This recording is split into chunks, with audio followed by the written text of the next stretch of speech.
ராஜாக்களின் புஸ்தகத்திலே 18ஆம் அதிகாரத்தை எடுத்துக்கொள்ளுங்கள். ஆண்டவருக்கு மகிமை உண்டாகட்டும். 1 Kings chapter 18 18ஆம் அதிகாரம் 22 முதல் 28 வசனங்களை நாம் வாசிக்க கேட்க போகிறோம். அப்பொழுது எலியா ஜனங்களை நோக்கி, கர்த்தரின் தீர்க்க தரிசனங்களில் மீந்திருக்கிறவன் நான் ஒருவன், பாகாலின் தீர்க்கதரிசிகளோ 450 பேர். இப்போதும் 2 காளைகளை எங்களிடத்தில் கொண்டு வரட்டும். ஒரு காளையை அவர்கள் தெரிந்து கொண்டு அதை சந்து சந்தாக துண்டித்து நெருப்பு போடாமல் விறகுகளின் மேல் வைக்க கடவர்கள். நான் மற்ற காளையை அப்படியே செய்து நெருப்பு போடாமல் விறகுகளின் மேல் வைப்பேன். நீங்கள் உங்கள் தேவனுடைய நாமத்தை சொல்லி கூப்பிடுங்கள், நான் கர்த்தருடைய நாமத்தை சொல்லி கூப்பிடுவேன். அப்பொழுது அக்கினியினால் உத்தரவு அருளும் தெய்வமே தெய்வம் என்றான். அதற்கு ஜனங்கள் எல்லாரும் இது நல்ல வார்த்தை என்றார்கள். இது நல்ல வார்த்தை என்றார்கள். ஒரு ஆமென் சத்தமா சொல்லுங்க. அல்லேலூயா. இங்கே நடந்த சம்பவம் கர்மேல் மலையிலே எலியாவின் நாட்களிலே எலியா என்கிற தீர்க்கதரிசிக்கும் பாகாலின் தீர்க்கதரிசிகள் 450 பேருக்கும் இடையிலே நடந்த ஒரு சம்பவத்தை தான் இங்கே நீங்களும் நானும் வாசிக்கிறோம். ஆகாப் என்கிற ராஜா அந்த இஸ்ரவேலை அரசாண்டு கொண்டிருந்த நாட்களிலே அந்த எலியா தீர்க்கதரிசி மூலம் ஆண்டவர் அநேக செய்திகளை இஸ்ரவேலுக்கு கத்தச் சொல்லுகிறார். இந்த 17ஆம் அதிகாரம் 1ஆம் வசனத்தை நீங்க வாசிக்கும் போது கர்த்தருக்கு முன்பாக நிற்கிற நான் சொல்லுகிறதாவது எலியா சில தீர்க்க தரிசனங்களை சொல்லுவார். அந்த தீர்க்க தரிசன பிரதான தீர்க்க தரிசனம் என்ன அப்படின்னா, என் வாக்கின்படியே அன்றி மழையும் பனியும் பெய்யாது என்று எலியா ஒரு வார்த்தை சொல்லிட்டான். 3 வருஷம் மழையும் பெய்யாது பனியும் பெய்யாது, தேசத்துல பஞ்சம் வரும். இந்த ஒரு தீர்க்க தரிசனம் இஸ்ரவேலுக்கு விரோதமாக வந்தது என்று சொல்லி ஆகாப் என்கிற ராஜா இவனை விரோதியாக பார்க்கிறான். எலியாவை விரோதியாக பார்க்கிறான். எலியாவை தேடுறான் அவனை கொல்றதுக்காக. கர்த்தர் எலியாவை மறைத்தார். ஆமென் சொல்லுங்க. ரொம்ப அழகா சொல்லுது. ஆவியானவர் கொண்டு போயிட்டார். கர்த்தர் எலியாவை மறைச்சு வச்சிட்டார். ஆகாப்னால கண்டுபிடிக்கப்பட முடியல. ஆனா ஆகாப் இந்த எலியாவை தேடி தேடி அலைகிறான். ஒரு கட்டம் வரும்போது கர்த்தர் எலியாட்ட சொல்றார், நீ எழுந்து ஆகாபுக்கு முன்பாக போ. அப்ப சொல்றான், ஐயோ அவன் என்னை கொல்ல தேடுறான், நான் எப்படி போகட்டும்? கர்த்தர் சொல்ற, நீ போ, நான் சொன்ன வார்த்தையை சொல்லு அப்படின்னா. அப்ப ஆகாபினுடைய உதவியா அந்த மந்திரி எதிர்பட்டு வரான். எலியா அவன்கிட்ட சொல்றான், நீ போய் சொல்லு, கர்த்தர் வானத்திலிருந்து மலையும் பூமியும் பனியையும் கட்டளையிடுவார் அப்படின்னு ஆகாப்ட்ட போய் சொல்லு. அவன் சொல்றான், ஐயோ தீர்க்கதரிசியே, உங்களை தான் எங்க ராஜா தேடிட்டு இருக்கிறார், நான் போய் எலியா இங்க இருக்கிறான்னு சொன்னா என்ன கொன்னுடுவார், பயப்படாத நீ போய் சொல்லு. எலியா வருகிறான், ஆகாபை பார்க்கிறான். ஆகாப் வருகிறான், எலியாவை பார்க்கிறான். எலியா தீர்க்கதரிசியை பார்த்து சொல்றான், நீதான் இஸ்ரவேலை கலங்க பண்ணினவன். தப்பு தப்பா தீர்க்கதரிசி சொல்ற, உன் வார்த்தையினாலதான் மழை பெய்யல, உன் வார்த்தையினாலதான் பனி பெய்யல. அப்ப சொல்றேன், நான் கலங்க பண்ணல, நீயும் உன் வீட்டாரும் தான் கலங்க பண்ணுகிறீர்கள். என்ன பிரச்சனை? இஸ்ரவேலர்கள் ஆண்டவரை விட்டுட்டு தேவனை விட்டுட்டு பாகாலை தெய்வமாக ஏற்றுக்கொண்டார்கள். இந்த பாகால் வணக்கம் எப்படி வந்துச்சு? இந்த ஆகாப் ராஜாவுடைய மனைவியாக எசபேல் ஒருத்தி இருந்தான். இந்த எசபேல் யாருன்னா ஒரு பூசாரியினுடைய மகள், ஒரு ராஜாவுடைய மகள். அவன் பயங்கர விக்கிரக பக்தன். அவள் நிமித்தமாக இஸ்ரவேலுக்குள்ளே அந்நிய விக்கிரகங்கள் வருகிறது, பாகால் வணக்கங்கள் வருகிறது. அதனாலதான் ஆண்டவர் இஸ்ரவேல்ல மழையும் பனியும் பெய்யாமல் பண்ணினார். சரி, இப்போ ஒரு பிரச்சனை வருது. அப்ப சொல்றான் எலியா, சரி உங்ககிட்ட இருக்க பாகால் தீர்க்கதரிசிகள் 450 பேர்த்த அனுப்பு, கர்மேல் மலைக்கு அனுப்பு, நானும் அங்க போகிறேன். தேவன் யார் என்று எந்த தெய்வம் நிரூபிக்குதோ அந்த தெய்வம் உண்மையுள்ள தெய்வம் ஏற்றுக்கிறியா அப்படின்னு ஒரு வாக்குவாதம் வருகிறது. இப்ப 450 தீர்க்கதரிசிகள் நிற்கிறாங்க. எலியா ஒரு பக்கம் நிற்கிறார். 2 தீர்க்கதரிசிகள் நிற்கும் பொழுது நீங்கள் அதிகமாக இருக்கிறீர்கள். நான் சுருக்கமா அந்த பின்னணியை சொல்றேன். அதிகமாக இருக்கிறீர்கள். நீங்கள் முதலாவது காளைகளை துண்டு துண்டாக சந்து சந்தாக வெட்டி பலிபீடத்தில் வைத்து உங்கள் தேவனை நோக்கி கூப்பிடுங்கள், பாகாலை நோக்கி கூப்பிடு. பாகால் உத்தரவு கொடுக்குதான் பார்க்கலாம். அதை தான் இங்க வாசித்தோம் இல்லையா? காலை தொடங்கி சாயந்தரம் வரைக்கும் அவள் எல்லாரும் குதித்து நடனமாடி பாகாலே உத்தரவு கொடு, பாகாலே உத்தரவு கொடு. பைபிள் சொல்லுது காலையிலிருந்து சாயந்தரம் வரைக்கும் ஒரு உத்தரவு இல்லை. ஆமென் சொல்லுங்க. எலியா மத்தியான வேலை வந்தபோது பரியாசம் பண்றாரு தீர்க்கதரிசி. என்ன சொல்ல, ஒருவேளை உங்க தேவன் தூங்கிட்டு இருப்பார், ஒருவேளை அந்த பாகால் வேலையா போயிருப்பார், நெடுந்தூரம் போயிருப்பார், ஒருவேளை உங்க பாகால் வேற ஒரு வேலையா இருந்திருப்பார், அதனால உங்களுக்கு உத்தரவு கொடுக்கல. நேரம் வந்தது, அந்தி வேலை வந்தது. எலியா போய் நின்று ஒரு ஜெபம் பண்றார். என்ன கேட்டாரு? கர்த்தாவே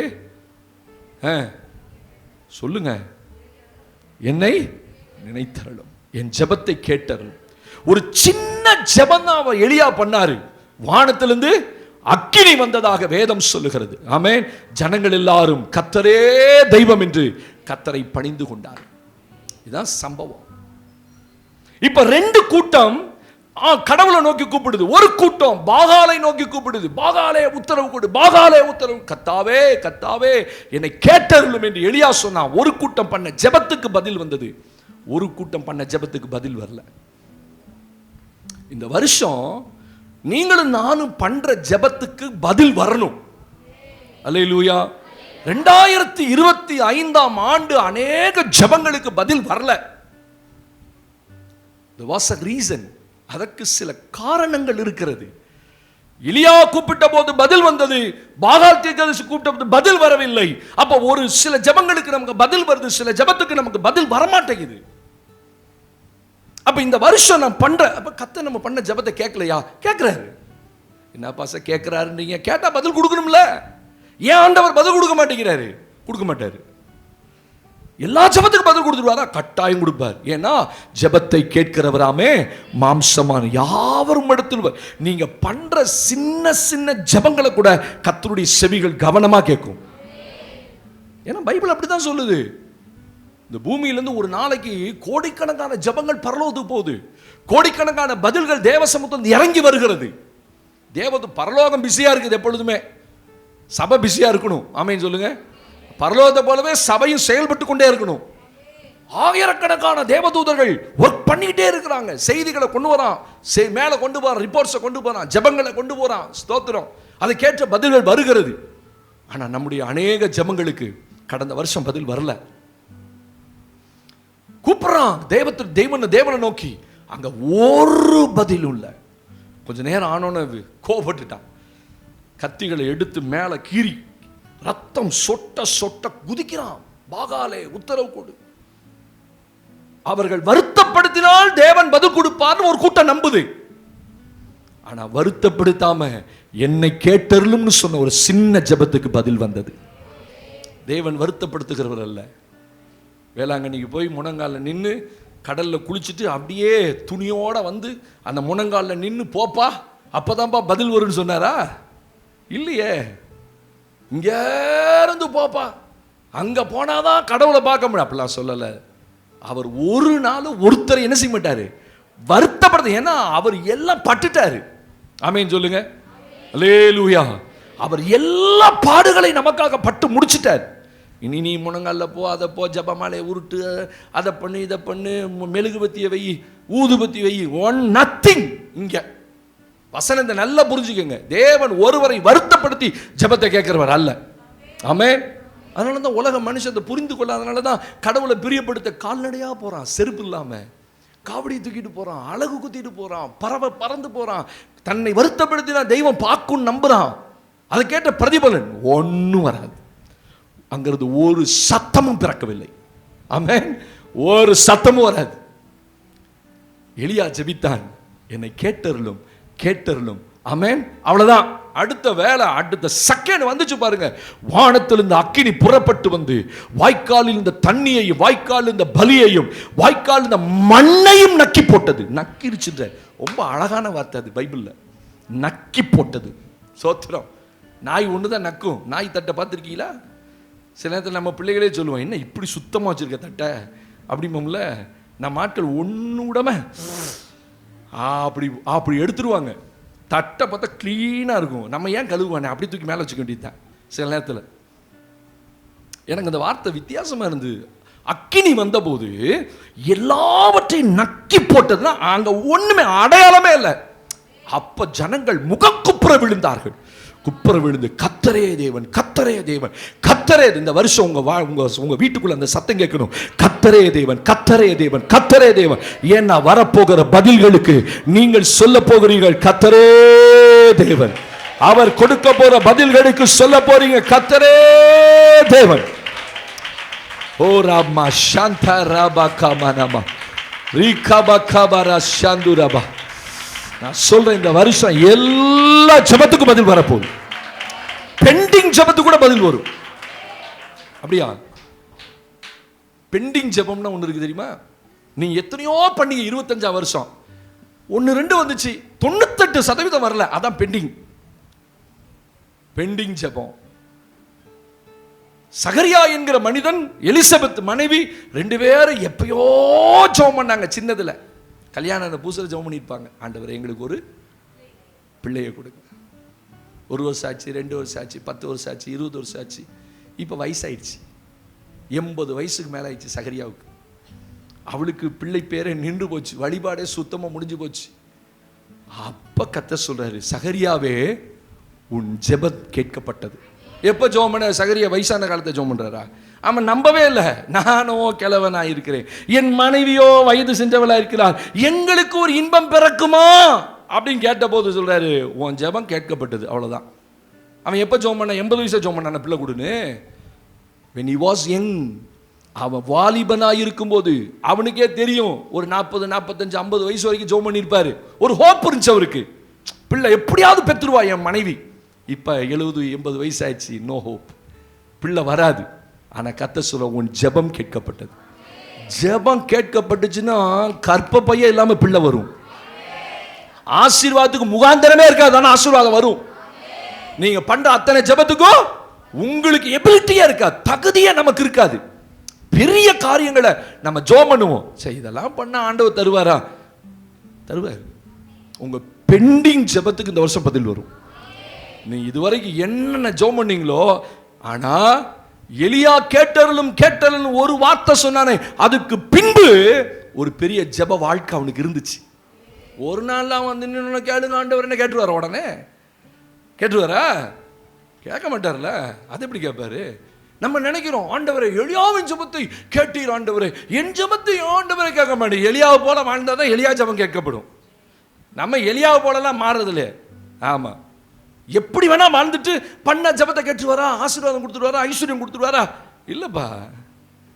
அந்த ஜெபத்துக்கு பின்னாடி எலியாவுடைய வாழ்க்கையை கவனிக்கணும். ஆமீன் சொல்லுங்க. அவன் ஒரு வார்த்தை தான் ஜெபம் பண்ணான், எல்லாம் கத்த கொடுப்பா. எவ்வளவு பெரிய ஆசீர்வாதம் இல்லை? என் வார்த்தையின்படி அன்றி, என் வாக்கின்படி அன்றி, நான் சொன்னாதான் என் பெய்யுன்றான். ஸ்தோத்திரம். அப்ப அவன் சொல்றான், கர்த்தருக்கு முன்பாக நிற்கிற நான். எலியாவுடைய சக்சஸ் காரணம் கர்த்தருக்கு முன்பாக நிற்கிற நான் சொல்லுகிறதாவது.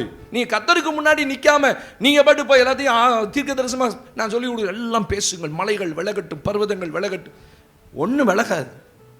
ஏன்னா நிக்க வேண்டிய இடத்துல நிக்கல. நிக்க வேண்டிய இடத்துல நின்னாதான் நான் சொல்றது நடக்கும். சொல்லுங்க ஆமேன்னு. ஆமாவா இல்லையா? நான் பாட்டுக்கு ஜெபம் பண்ணாம தேவ சமூகம் போகாம கர்மேல் பருவம் எலியா எப்படி ஜெபம் பண்ணாரு? நெற்றி முழங்காலில் பட குனிந்து. அது ஒரு வகையான ஜெபம். தேவனுக்கு முன்னாடி தன்னை தாழ்த்துறது, அந்த அளவு பணிந்து தேவனுக்கு முன்பாக. அப்ப தேவன் ஜெபத்தை கேட்டார்.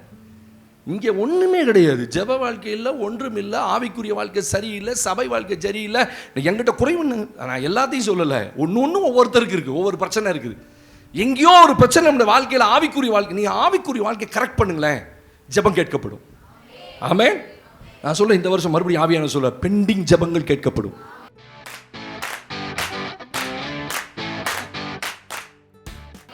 இந்த வருஷம் உங்களுக்கு கர்த்தர் கொடுக்க போனஸ் அதுதான். இது வரைக்கும் நீங்க பண்ண ஜெபத்துல ஏதோ சில முக்கியமான ஜெபங்களுக்கு பதில் வரல, ஆனா இந்த வருஷம் வரும், கட்டாயம் வரும். அப்ப நீங்க சொல்லுங்க இந்த பிரசங்கத்தை நினைச்சு ஆமென் சொல்லுங்க. ஆமா, ஆண்டவர் உங்களோட பேசுறார் இந்த வருஷம். ஆண்டவர் உங்களுக்கு பதில் வரும். ஆனா அந்த பதிலுக்கு வருவதற்கு பின்னாடி அவன் கூப்பிட்டான், 450 பேர் கீறிக்கிறான், ஒண்ணு நடக்கல.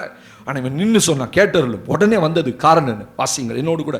இதற்கு பின்பாக என்ன நடக்க வேண்டும், நமக்கு என்ன அனுபவங்கள் இருக்கணும், தேவன் பதில் கொடுக்க வேண்டுமானால் நான் என்ன செய்ய வேண்டும்? அதான் இன்னைக்கு ஜெபம், இன்னைக்கு செய்தியினுடைய தலைப்பை வாசிக்கலாம். சங்கீதம் 32 6ஆம் வசனத்தை நாம் வாசிக்க போறோம். The book of Psalms number 32 verse 6. சங்கீதத்தின் புஸ்தகம் 32ஆம் சங்கீதம் 6ஆம் வசனத்தை நாம் வாசிக்க கேட்க போகிறோம். இதற்காக சகாயம் கிடைக்கும் காலத்தில் பக்தி உள்ளவனவனும் உம்மை நோக்கி விண்ணப்பம் செய்வான். சகாயம் கிடைக்கும் காலத்தில் பக்தி உள்ளவனவனும், underline that word, பக்தி உள்ளவன் எவனும் உம்மை நோக்கி விண்ணப்பம் செய்வான். அப்பொழுது மிகுந்த ஜலப்பிரவாகம் வந்தாலும் அது அவனை அணுகாது. அல்லேலூயா. உங்களுக்கு இந்த வருஷம், உங்களுக்கு எனக்கும் சபைக்கு கட்ட சொல்லாரு, எப்பா எல்லா ஜெபத்துக்கு பதில் வருப்பா. ஆனா சொல்றாரு, இதற்காக சகாயம் கிடைக்கும் காலத்தில், அப்படின்னா நேரம் இருக்கும்போது, தருணம் இருக்கும்போது, பக்தி உள்ளவன் எவனும் உம்மை நோக்கி விண்ணப்பம் பண்ணுவான். அப்ப என் ஜெபம் கேட்கப்படுது.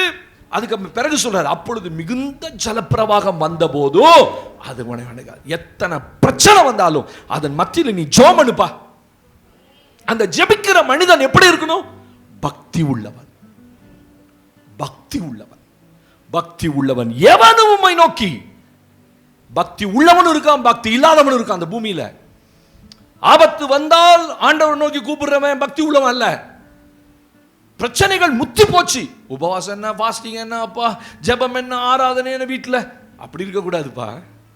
பக்தி உள்ளவன் எவனும் அவன் எப்பொழுது பக்தி உள்ளவன். ஆமென் சொல்லுங்க. பக்திக்கு உதாரணம் சொல்ல, தேவனுக்கு பயந்தவன். இந்த பூமியில் ஒரு கர்த்தருடைய பிள்ளைக்கு பதில் வரணும்னா யாருக்கு பயப்படணும்? தேவனுக்கு பயப்படணும். கர்த்தருக்கு பயப்படாத ஒரு வாழ்க்கையை வச்சுக்கிட்டு கர்த்தருக்கு கொஞ்சம் கூட பயமே கிடையாது. நான் எதை குறித்து அவருக்கு பயப்படுறேன்? ஐயோ என்னை பார்ப்பார், ஐயோ என்னை கேட்பார், ஐயோ நான் அவருக்கு பதில் சொல்ல வேண்டியவர், ஐயோ நான் இப்படி நடக்கக்கூடாது, அவர் அதுக்கு விருப்பம் இல்லை, அந்த பயம் எனக்குள்ள இல்லைன்னா ஏன் ஜெபத்தை எப்படி கேட்பார்? பயமே கிடையாது. சொல்றான், நான் மனுஷனை மதியாதவனும் தேவனுக்கு பயப்படாதவனும். யாரு? லூக்கா 18ஆம் அதிகாரத்தில் ஒரு நியாயாதிபதி ஒரு பட்டணத்தில் இருந்தான். அந்த நியாயாதிபதி சொன்னான், நான் மனுஷனை மதிக்காதவன், தேவனுக்கு பயப்படாதவன், அப்படி இருந்தும் இவள் என்னை தொந்தரவு செய்கிறாளே அப்படின்னு அந்த அநீதி உள்ள நியாயாதிபதி சொல்ற. அதுக்கு பைபிள் என்ன சொல்லுது? அந்த நியாயாதிபதி அநீதி உள்ள நியாயாதிபதி. தேவனுக்கு பயப்படாதவன் அநீதி உள்ளவன். அநியாயம் செய்யறான்னு அர்த்தம். ஆவிக்குரிய வாழ்க்கையில் அநியாயம் செய்து எப்படி ஜெபத்தை கேட்பார்? எது அநியாயம்? நீ ஜெபம் பண்ணனால அது தேவனுக்கு பயப்படலனாலே அது அநீதி தான். தேவனுக்கு பயப்படணும், பேசுறதை குறித்து பயப்படணும், எண்ணங்களை குறித்து பயப்படணும். தேவன் என்ன கணக்கு கேட்பார். ஸ்தோத்திரம். சும்மா விட மாட்டார். கர்த்தருடைய பிள்ளைய அவர் கொடுத்த ரட்சிப்பு விலையேற பெற்றது. ஆமே. எல்லாத்தையுமே கணக்கு கேட்டுக்கிட்டு இருக்க மாட்டார். ரோட்டை போறவனால கணக்கு கேட்பாரா? சபைக்கு தான். ஏன்னா வேதம் சொல்லுது, நியாய தீர்ப்பு முந்தி சபையில் துவங்கும். ஆண்டோடைய நியாய தீர்ப்பு வரும்போது எங்க முந்தி தொடங்கும்னா சபையில தான் ஃபர்ஸ்ட் துவங்கும். நியாய தீர்ப்பு புறஜாதிகள்கிட்ட கர்த்தர் செய்ய மாட்டார், அதெல்லாம் கடைசியாக வச்சிருப்பார். ஆண்டவர் சொன்னால, வளர விடு, பயிரையும் வளரட்டும், கதிரும் வளரட்டும், ரெண்டு வளரட்டும். ஒரு நாள் வரும்போது எல்லாத்தையும் அறுத்து தனியாக போடுவோம், கோதுமையை தனியாகவும் களைகளை அது வரைக்கும் அவனை துன்மார்க்கன் கையே வைக்க மாட்டார். சபைக்குள்ளதான் அப்பப்ப நியாய தீர்ப்பு வரும். ஆமேன்னு சொல்லுங்க. நியாய தீர்ப்பு வந்தா சந்தோஷப்படுங்க. அல்லேலூயா. ஆண்டவர் உங்களை அடிக்கிறார், ஆண்டவர் உங்களை வியாதி அனுமதிக்க பலவீனம் உங்களை கரெக்ட் பண்றதுக்கு தான், நம்மளை கொன்றதுக்காக தேவன் அனுமதிப்பதில்லை. அப்ப அநீதி உள்ள அந்த நியாயாதிபதி என்ன சொன்னா? ஓ, நான் தேவனுக்கு பயப்படாதவன். ஒரு உலகத்து மனுஷன் தேவனுக்கு பயப்பட மாட்டான். ஆனா கர்த்தருடைய பிள்ளை ஒரு தேவனுக்கு பயப்படணும். தேவனை குறிச்ச பயம் உள்ள இருக்கணும். அதனாலதான் எலியாட்ட ஆண்டவர் கர்மேல் பர்வதத்தில் ஒழித்து கொண்டு சொன்னார், எனக்கு பயப்படும் பயத்தை நான் உனக்கு முன்பாக கடந்து போக பண்ணுவேன். உங்க வாழ்க்கையில ஒன்னு ஜெபம் பண்ணுங்க, ஆண்டவரே நான் யாருக்கு பயப்படலனாலும் யாருக்கு பயப்படணும்? ஒவ்வொரு அடியிலையும் ஒவ்வொரு நிமிஷத்திலையும் நீங்க சொல்லணும், நான் உமக்கு பயப்பட விரும்புகிறேன் ஆண்டவரே. பயப்பட விரும்புறேன்னு சொன்னாலே கர்த்தர் கிரியை செய்வார். அதான் முதல் படி. பயப்படணும்னு விரும்பணும். என் நடக்கையில், என் சொல்லுல, என் பேச்சில். அப்ப ஒரு தேவ பிள்ளை எப்படி தேவனுக்கு பயப்படுறோன்னு வெளிக்காட்ட முடியும்? நான் கிரியையில காட்டணும். தேவனுக்கு பயந்தேன் அப்படியே சபைக்கு வந்தா மட்டும் அப்படியே பவ்யமா பயபக்தியோ முக்காடு போட்டிருக்கதான் பயமா? அது அல்ல. வாசியங்கள் என்னோடு கூட. ஆண்டவருக்கு மகிமை உண்டாகட்டும். ஹல்லேலூயா. தேவனுக்கு மகிமை உண்டாகட்டும். 2 பேதுரு புத்தகம் 2ஆம் அதிகாரம் 5ஆம் வசனத்துல, பூர்வ உலகத்தையும் தப்ப விடாமல் நீதியை பிரசங்கித்தவனாகிய நோவா நோவா முதலான 8 பேரை காப்பாற்றி அவபக்தி உள்ளவர்கள் நிறைந்த உலகத்தின் மேல் உலகத்தின் மேல் ஜலப்பிரளயத்தை எழும்ப பண்ணி. ஆண்டவர் இங்க யார் அவபக்தி உள்ளவன் சொல்றார்? ஒருத்தனை பக்தி உள்ளவன் சொல்றார், இன்னொருத்தனை அவபக்தி உள்ளவன் சொல்றார். பக்தி உள்ளவனுக்கு பக்தி இல்லாதவனுக்கு என்ன வித்தியாசம்? பக்தி உள்ளவன் தேவனுக்கு கீழ்ப்படிவான். ஆமென். நோவாவை கட்ட சொன்னாரு, ஏன்னு கேட்கலையே. எப்பா இவ்வளோ பெருசு கட்டணுமா ஆண்டவரே, எனக்கு என் குடும்பத்துக்கு இது போதாதா அப்படின்னு ஒரு வார்த்தை கூட கேட்கல. 8 பேர் தானே குடும்பத்தில். அப்ப பைபிள் சொல்லுது, பூர்வ உலகத்தின் தப்ப விடாமல் நீதியை பிரசங்கித்தவனாகிய நோவா முதலான 8 பேரை காப்பாற்றி அவ பக்தி உள்ளவர்கள் நிறைந்த உலகத்தில் ஜலப்பிரளயத்தில் ஒரு முடிவை கர்த்தர் உண்டாக்குற. அப்ப இந்த ஜலப்பிரளயம் ஏன் வந்தது? அவ பக்தி. புரிஞ்சுட்டீங்களா? ஏன் ஆண்டவர் பூமியின் மேல பிரளயத்தை கட்டளையிட்டாரு? அவபக்தி அப்ப அந்த அவபக்திக்கு அடையாளம் என்ன? பாவம் நிறையுது. சோதம் குமாரல பாவம், உலகத்துல பாவம் பூரணமாகும் போது மரணத்தை பிறப்பிக்கும். அப்ப ஒரு தேவனுடைய பிள்ளை, அப்ப ஏன் ஆண்டவர் நோபாவை காப்பாத்த? அந்த மனுஷன் தேவனுக்கு பயந்தவன், அவன் தேவனுக்கு கீழ்ப்படிந்தான். பயம் கீழ்ப்படிதல தான் வரும். கிரியைகள் என்னப்பா? பயம். நான் பயப்படுறேன் தேவனுக்குன்னா என்ன அர்த்தம்? கீழ்ப்படியணும். ஆண்டவர் ஆபிரகாம் சொல்றாரு, பிள்ளையை கொடுப்பா, கையை வெட்ட போகும்போது நீ இப்பொழுது எனக்கு கீழ்ப்படுகிறவன் என்று நான் அறிந்திருக்கிறேன். கிரியையில தானே காட்டுறாரு. ஒரு கீழ்ப்படுதல் இருக்கணுமா இல்லையா? 9 மணி ஆராதனை 9 மணி உள்ள இருக்கணுமா இல்லையா? சொல்ல மாட்டீங்க. என்ன ஆமேன்? வந்தீங்களா? என்ன ஆமேன்? என்ன கீழ்ப்படிதல்? என்ன ஒழுங்கு? சொல்லுங்க பாப்போம். உங்க வேலைக்கு 9 மணிக்கு 9:30 போங்க பாப்போம். இந்த வருஷம் நான் சந்தோஷப்பட்டேன். ஒரு 20 பேத்துக்காவது உணர்வு வந்து 9 மணிக்கு உள்ள இருந்தாங்களே ஆண்டவரே. அவங்க ஒரு முடிவு எடுத்திருக்காங்கன்னு எனக்கு தெரிஞ்சது. அவங்க வந்த வேகத்தை பார்த்தாலே ரைட்டு 9 மணிக்குள்ள உள்ள இருக்குன்னு முடிவு பண்ணிட்டாங்க. என்ன பயம்னு கேட்குறேன். யாருக்கு பயப்படுறீங்க நீங்க? என்னையெல்லாம் தூக்கி தட்டி விட்டு போயிடுவீங்க, அப்படிதானே? அவர் கிடக்கிறாரு, அவர் அப்படின்னு சொல்லுவார், வார அப்படின்னு சொல்லுவார் எங்கள் பாஸ்டர். அவருக்கு என்ன வேலை? அவருக்கு பொண்டாட்டியா பிள்ளையா இருக்கா இல்லையா? எனக்கு தோத்துறோம். ஆமாம், நானும் இழுத்துட்டு தானே வரேன், அடித்து இழுத்துட்டு தான் வரேன். எழுப்பி எந்திரா குளிருதுப்பா, அவனை எழுப்பி இது பண்ணி 8:50 உள்ளே நிற்கிறோம், 8:55. எது கீழ்ப்படிதல்? கிரியையில தானேப்பா கீழ்ப்படிதல். எங்கே கீழ்ப்படிதல் உங்களுக்கு? முடியலப்பா சார், கிளம்ப முடியலப்பா சார். தோத்துறோம். ஊருக்கு போகும்போது ட்ரெயினை பிடிக்கணும்னா கிளம்பிடுவீங்க, பஸ்ஸை பிடிக்கணும்னா கிளம்பிடுவீங்க. ஐயோ பஸ்ஸு போயிடும் இழுத்து பிடிச்சி கிளம்பாமி பல்லு விளக்காமி போய் பார்த்துக்கலாம், பஸ்ஸில் போய் விளக்கிக்கலாம். தோத்துறோம். அதை மட்டும் கரெக்டாக செய்கிறோமே, தேவனுக்கு எங்கே கீழ்ப்படுகிறீங்க? இந்த வருஷம் நீங்கள் என்ன முடிவு எடுக்கிறீங்கன்னு எடுக்கலையோ, 9 மணிக்கு உள்ளே இருக்கணும் முடிவு பண்ணி வாங்க. அதான் கீழ்ப்படிதல். நீங்கள் ஆண்டவருக்கு முன்னாடி உங்கள் வாழ்க்கையை சரிப்படுத்தி பாருங்கள். ஐயோ நான் தூரத்துலேருந்து வரேன், ஐயோ எனக்கு பஸ்ஸு கிடைக்காது, அது எனக்கு தெரியாது. நீங்கள் 5 மணிக்கு எழுந்திருப்பீங்களா? 8 நீங்கள் 9:30 10 மணி வந்து நீங்கள் ஆராதனை அழுகுறதை பார்த்து எனக்கே கோவம் வருது. வரதே லேட்டு, வரது தேவனுக்கு பிரியம் இல்லை. இவ்வளோ லேட்டாக வந்து இப்படி அழுது கத்தர் கேட்டு வரா. நான் சொல்கிறேன், நான் கரெக்ட் பண்ணுறேன் உங்களை. ஆமேன்னு சொல்லுங்க பார்ப்போம். அல்லேலூயா. அது மாயமான பக்தி. தேவனுக்கு வார்த்தை கீழ்ப்படியணும். 9 மணிக்கு உள்ளே இருந்து பாருங்க, உங்கள் ஆசீர்வாதத்துக்கு நான் கேரண்டி. இந்த வருஷம் உங்கள் கடன்கள்லாம் அடைச்சு வெளியே வந்துடுவீங்க. கத்தருடைய ஊழியக்காரன் பலிபிடுதுன்னு சொல்கிறேன். உங்களை கத்தர் ஆசீர்வாதமாக வைக்கணும்னா முதல்ல கீழ்ப்படிங்க.